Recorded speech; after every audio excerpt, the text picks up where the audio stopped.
মামান কি হলো কি? এবার তো নতুন সোয়েটার কিনে দাও। দেখো এই সোয়েটারগুলো কত ছোট হয়ে গেছে, হাতে হাতে লম্বা লাগছে। 7 ইয়ার্স আগে যখন এই সোয়েটারগুলো কিনে দিয়েছিলে তখন আমাদেরকে হাতটা গুটিয়ে রাখতে হতো, এত বড় একটা সোয়েটার কিনে দিয়েছো। আর 7 ইয়ার্স পরে আমাদেরকে হাতটা গুটিয়ে রাখতে হচ্ছে যেন লোকে বুঝতে না পারে কি এত ছোট সোয়েটার পরছি। চেনটা দেখো লাগছে না। আরে চেনটা কথা কি বলছিস তুই?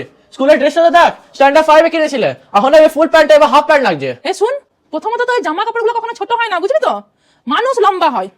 আর লম্বা হওয়াতে তোমরা দু ভাই তো রেকর্ড ভেঙে রেখে দিয়েছো। যাতারেঙ্গা লম্বা হচ্ছে দিনকে দিন, উঠো লজ্জা পেয়ে যাবে তোমাদের লম্বা হওয়া দেখে পরে। এই যে রাত্রেবেলায় যে তোমরা দু ভাই শুয়ো, খাটার থেকে তো পা গুলো আমার ঝুলে একবার সেই কানোরার মতো, আমি দেখি না নাকি? তাই বলে কি আবার নতুন হাত কিনতে দেবো আমি? শুন, সকাল থেকে মেলা খাচকাচ করিস না, বুঝলি তো? হাতটা গুটিয়ে এখন আরো 2 বছর চলে যাবে সোয়েটারটা। 2 বছর পরে আমি সোয়েটার কেনার কথা ভাববো। চলে এলেন দু ভাই হাত গুটিয়ে সোয়েটার ছোট হয়ে গেছে করতে। ঠিক আছে মামান, ঠিক আছে, আমরা বুঝে গেছি। প্রবলেম সোয়েটারের মধ্যে নেই, প্রবলেম আমাদের মধ্যে আছে। তুমি একটা কাজ করো মামা, আমাদের যে এই পাগুলো হচ্ছে না, এগুলোকে তুমি একটু একটু করে ছেটে দাও, না থাকবে বাস না বাঁচবে বাসুরি।